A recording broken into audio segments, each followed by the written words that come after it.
Hello, and welcome to Spotlights on the Arts. I'm Carol Cassie, and I will be your host today. Today is all about one of South Florida's longest-running performing arts center, and I think you're going to be surprised when I tell you its name. But first, let's meet our panel. Bill Hirschman is an arts journalist and founder of FloridaTheaterOnStage.com. Will Schreiner is a comedian, TV and radio personality, and a TV director for such shows as Frasier and The Gilmore Girls. And Janet Ehrlich is the artistic director for the award-winning Florida Children's Theater. Our guest today is Marjorie Stanbury, who is the operations manager for Bailey Hall at Broward College. And there, I gave it away. It's Bailey Hall. I don't think too many people know that Bailey Hall has been in operation for over 40 years. Marjorie, welcome. Thank you so much for joining us. We're looking forward to talking to you. Thanks for having me. And first of all, 30 or 40 years is a huge accomplishment, so congratulations to everyone. Can you give us a bit of background about Bailey Hall and tell us about the facility itself?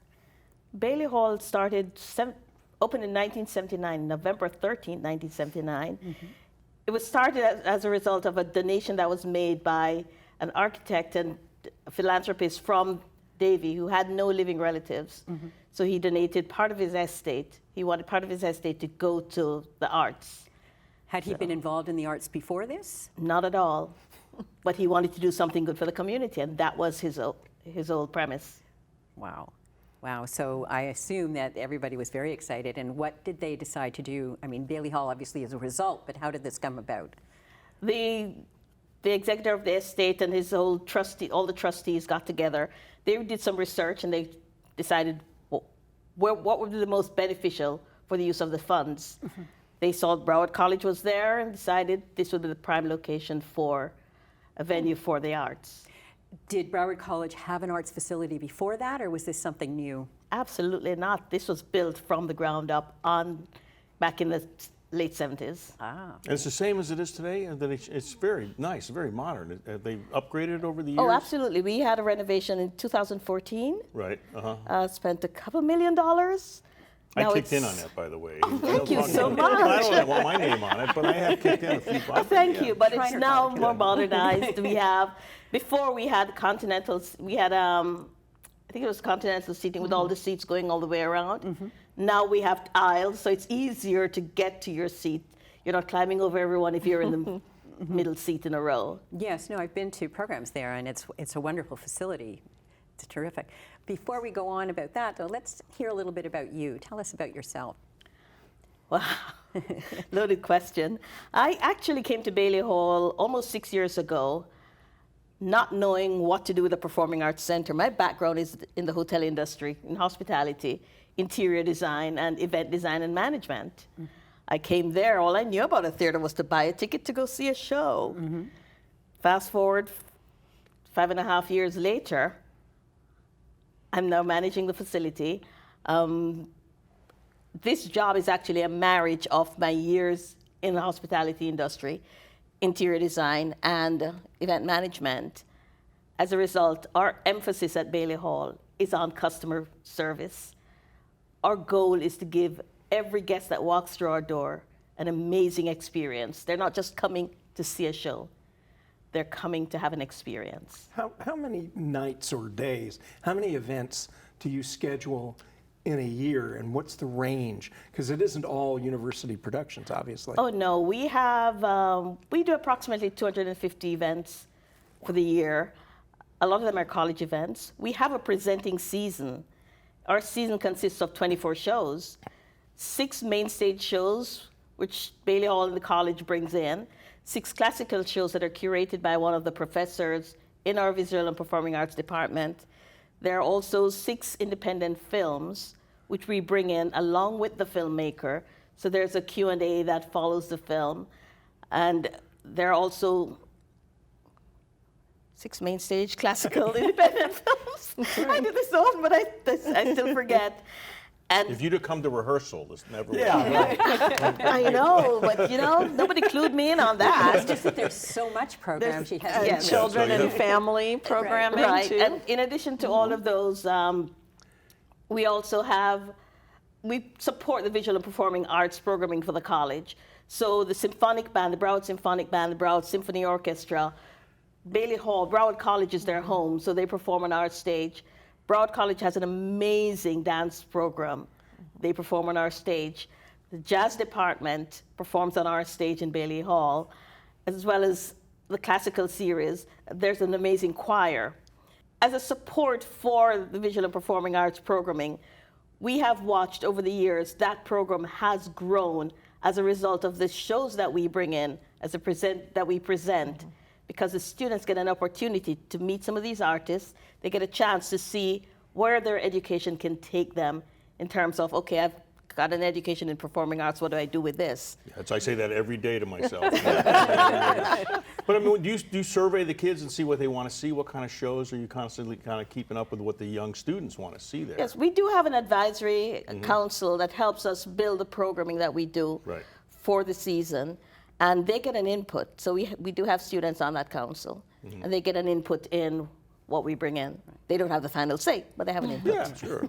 But I mean, there's so much entertainment opportunities available. You got to see what works and what fills up the theater and what doesn't. What are the least popular kind of show that would be in there? Like oh my gosh, yeah, no, I saw Equus there with Maury Amsterdam, and it was not a great show. That was before my time.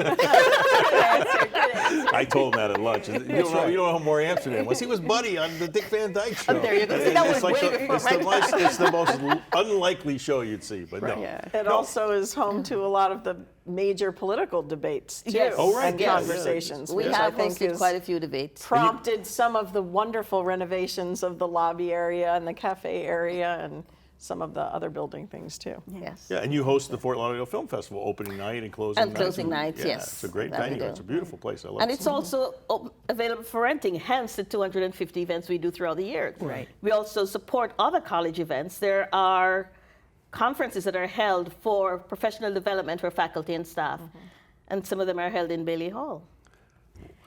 How large is the facility? Can you talk a little about the physical? Oh, we seat Opportunity. 1,071. Wow.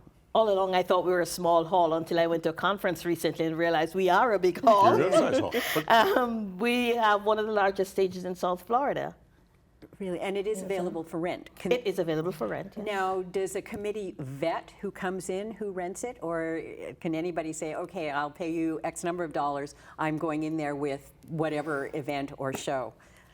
you check them out. We beforehand. check them out first, Yeah, yes. when their Snoop Dogg had a problem, he did an inappropriate show at a college, and they're like, "Oh, Yeah, we never asked." We have to be really careful what shows we bring in because yes, we are on a college campus. Right. However, they come in, we do our research before we bring them in. If they say, "I want to rent your facility," yes, we do our homework, Yeah. and then we take care of it. In fact, one thing people don't know is that you schedule some of these events not even months in advance, but a year or 2 or 3 years out if there's somebody you want. Is that the way it works? Yes, we Talk do a have. little bit about how you We line do up have who's coming. events.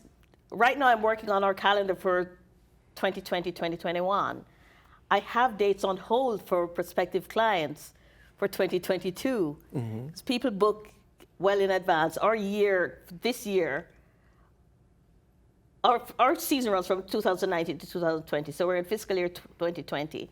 That calendar is already full. So we have a lot of people who are still calling for dates, and I'm sorry, dates are not available. So we're looking into next year already. We're looking at our upcoming season, starting to check out what shows are available, what's coming our way. We have renters who are calling up, can I get dates for 2021? Can I get dates for 2022? Yeah, we are. So yes, Janet That's is all we I do have dates for her already on the calendar. Yeah, I know I'm going to be there this winter because you said it'd be a cold day before I get in there. So Janet, what are you going to be doing there? Well, we at Florida Children's Theater, we've been a longtime renter for well over a decade and always love working with the crew that's there. So their home crew takes incredible care of renting groups. They are so wonderful, professional, especially because we work with students. They're wonderful teachers and also their connection with the college. So there's a real focus on mentoring and supporting the work that's happening. So I can't speak more highly about their tech Right, people. they're just phenomenal to partner with and work with. So that leads me to the question, you have theater students there, so do some of them end up working at Bailey Hall? Oh, absolutely. The college has a great work-study program. Mm-hmm. We hire a lot of work studies in Bailey Hall. Some of them work front of house, and a lot of them work behind the scenes. The college also has a great film program and music technology program. Some of those students actually work in Bailey Hall in the technical area. You also mentioned that you had a board that students sit on when selecting the shows. Who else is on that board, and how influential are the students? And there must be some very interesting discussions sometimes about who someone wants to bring and who someone does not want to have. Well, what usually happens, we go to these conferences where we meet agents for the different acts that we might want to consider bringing. We put together a whole PowerPoint, a whole list of shows that we might want to consider and say, okay, these are the shows we're looking at. What do you think? Will it play to your age group? Will it play to your age group? Wow. We have members of the community who are on that advisory board. We have visual and performing arts faculty from the college, because whatever programming we bring in, we want to make sure that it speaks to what the teachers are teaching in the classroom, so the students can relate to it. Mm-hmm. Are you a standalone entity from the college? Are you under the college? What is the actual relationship of Bailey Hall as a venue compared to the college? We are first and foremost a part of the college. Okay. So when the college is closed for any special holidays, or if closed for spring break or winter break, we are closed at that time as well. But they want you to be successful. They want you to make money, right? Oh, yes. Yeah, so you have a fiscal expectations. What are some of the more successful shows financially that you've had there? Oh, we just opened our season with Ciudad Garrido Flamenco Intimo. Uh-huh. Amazing show. Yeah. Sold out house. Wow. So that was really yeah. a feather in our cap for that Yeah, one. so it's going to be hard to follow that now, right away. Oh, we're going to work our hardest to make sure that We'll be happens. there in We December opened- with yeah, Frozen, yeah. so Yeah. that's going to be Oh, Frozen's the good. next Oh, thing. Frozen's good. Oh. Terrific. Terrific. What about fundraising? Do you have to do a lot of that yourself? Is that a major part of running the facility? We actually don't do any fundraising at all. Really? Yes. And how does that happen? It's happened.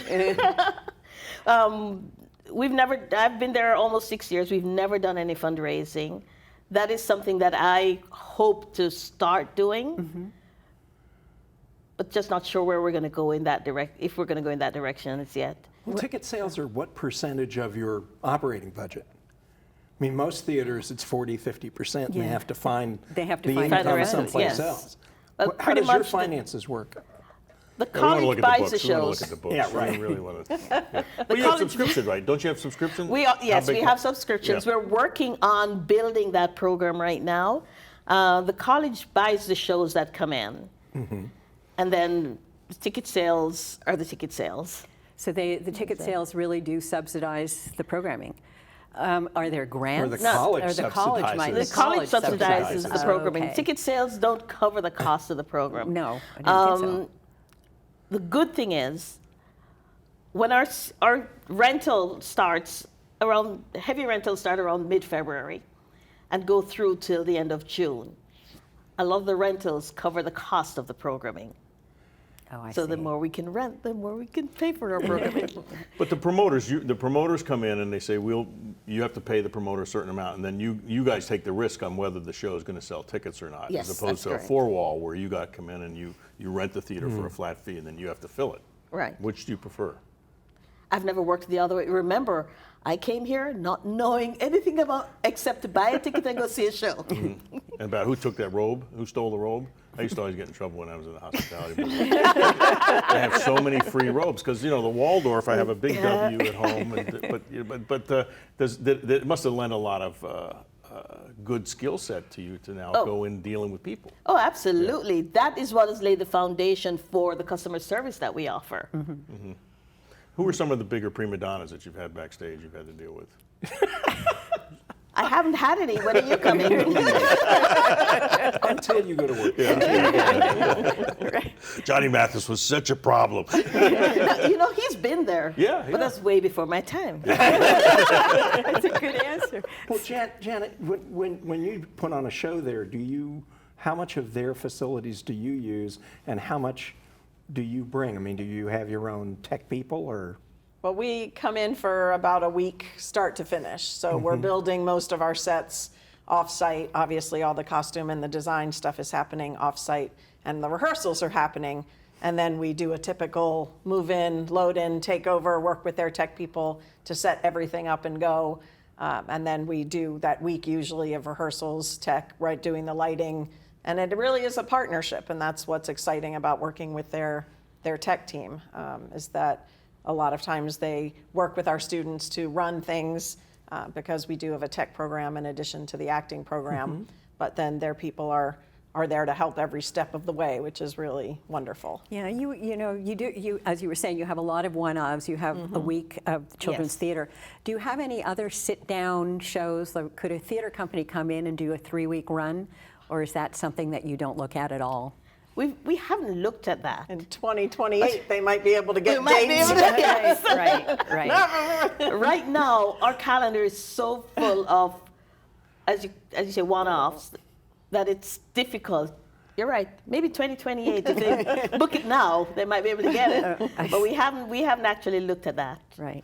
And so I would imagine, because you've got such a great audience, you have subscriptions, you have people who are used to coming to the facility, you have students, you have faculty, you have alumni. Are agents and acts, and are they clamoring to get in? Do you have an issue with, okay, I've already got this guy, but he looks really good. Where can we put him? Not right now. I'm working on making that happen, though. So they'll be knocking on our doors. They want to come in. I'm working on making that happen. Oh, that's great. The thing I like about coming to your theater is the parking. It's free and it's right there. You have the best parking in town. You know, you go to the Brower, you got to park across the way and pay $400. And your place is right there, and it's easy to get to.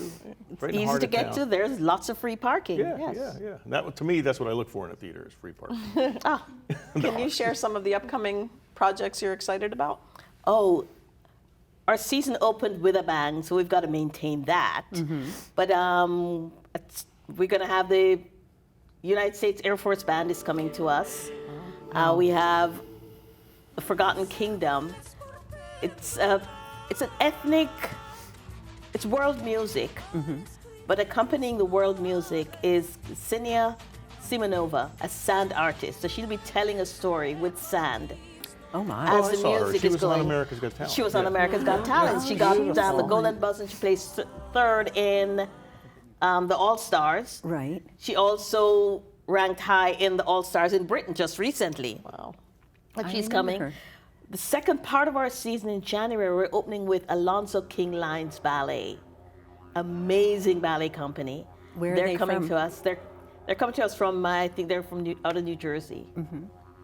And then we have Ranky Tanky. Explain. I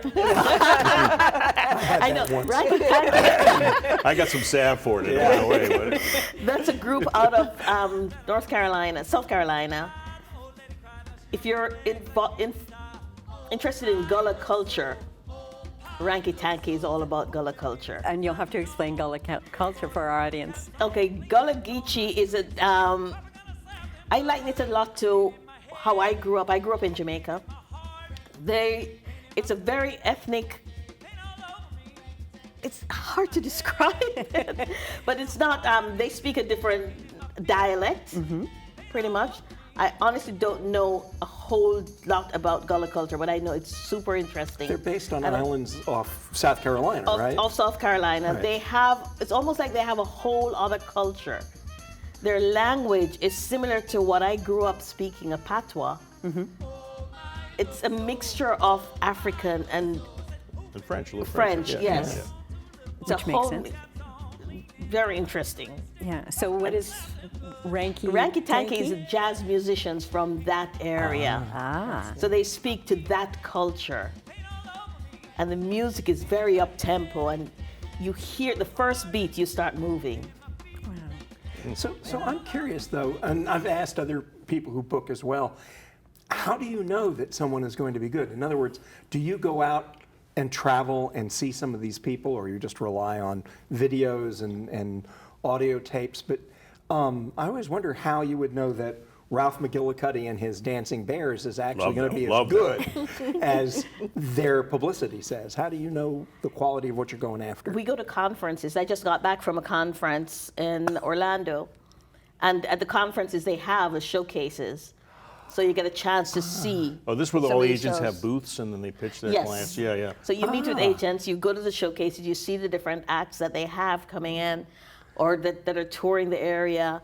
There's a huge conference in New York every year where everybody goes. So that's the big one. And then right after that, you start planning in earnest. Do you talk to other theater colleges that have their theaters? Do you say, how'd that show do for you? Do you guys all share? Oh, yes. Yeah. We're a part of the Florida Presenters group. So you share the Yes. the So show. we have frequent meetings. We share ideas. If somebody's touring, somebody in North Florida is touring a group, and they say, okay, anybody in the South wants to bring this group in, then we can do a block booking yeah. kind of thing. So we do communicate quite a bit, and we have a great email system. If somebody's bringing somebody, okay, did you guys see this show? Are you interested? What do you think? What's your feedback? Right, yeah, yeah. So now you have 1,071 seats to fill. Yes. And you do have, as we talked about, a built-in audience, but you also need to market this. So how do you, like for instance, a show like this, Ranky Tanky, how would you market that? How would you get people to find out about it? And for our audience again, how can they find out about it if they're interested? Website, email, what's Website, baileyhall.org. Get on our mailing list. We have an amazing mailing list. Our event manager is amazing at marketing. So she's taken the reins and run with it. This season, we've come up with a lot of different things that we're doing. We started, for every show that's coming up, we're doing postcards. On the face of the postcard has the next big show that's coming up. On the back, there are tiles of the individual shows. We have business cards that we hand out with information on the shows. Because a lot of people, you give them a postcard, oh, this is too big, they'll toss it. You give them a flyer, they'll toss it. A business card, they'll stick in their purse or in their pocket, and they'll hold on to that. They'll see it again. But the challenge is getting people to leave their house now. I mean, with Netflix and other people's, movie theaters are struggling. A lot of theaters are struggling getting an audience there. What's the trick to getting people to come out? You bring in interesting shows. Right. We, our independent film series comes with a filmmaker. I've had people say, oh, but this film has been picked up. I've seen it on HBO or Showtime. My response to that is, can you speak to the director on HBO or Showtime? When you come to us, you have a one-on-one with the director right there. Yeah, I mean, I've always find that's the most interesting. The directors they always bring the director, Yes. and he does a sit-down and Q&A, and it's your chance really to get an insight into his process and more into the movie. Right. Yeah. Is there a specific group that you feel you are not reaching that you want to go after at this point? We have, here's where I am at. There's still a lot of people who don't know that we're there. Well, we're trying to help. There's still a lot of people who don't know that we're there. So our goal is to get as much information out as possible. So it's hard to target any one group. So we try to bring in interesting programming that everybody would want to go be a part of, would want to go see. And that's one of the reasons why our emphasis is more on the experience. You come in, if we have a show, say a Colombian show, we try to make sure that at the cafe we're offering a Colombian snack. So you get the full experience. You come in, there's music that would tie in with the show that's going on. You come in, you have that experience the minute you walk in the door. The minute you come on campus, you have free parking. In the courtyard, somebody says, hi, welcome to Bailey Hall. They come into the lobby. Hi, welcome to Bailey Hall. They go upstairs, it's the same thing. They get a snack. It's like, ooh, this is different. They go in to see the show, so they have the full experience the minute they arrive there. Wonderful. And you have beautiful showcase of visual art as well, the revolving art. Yes, you want we to talk actually, about that? right now, we have 6 art exhibits throughout the year. Wow. it's going up to 9 because I have 3 groups that are knocking on our doors. They want to exhibit in our space. And that helps to bring life to the facility as well. When I went there, it was bare walls. It's now a beautiful venue. People walk in and go, wow, this is so gorgeous. I'm like, take the art off, and then it's, but the art does make a difference. We have just a couple of minutes left. You mentioned Ranky Tanky. Name a couple of other shows that are coming January and February. Our jazz portion starts in January, and we open up with Monty Alexander from Jamaica. Our season this year is pretty much giving you a tour across the world. We started in Spain and Venezuela. We're going to, this past weekend, we were in, I think it was Romania. We had a Romanian guitarist.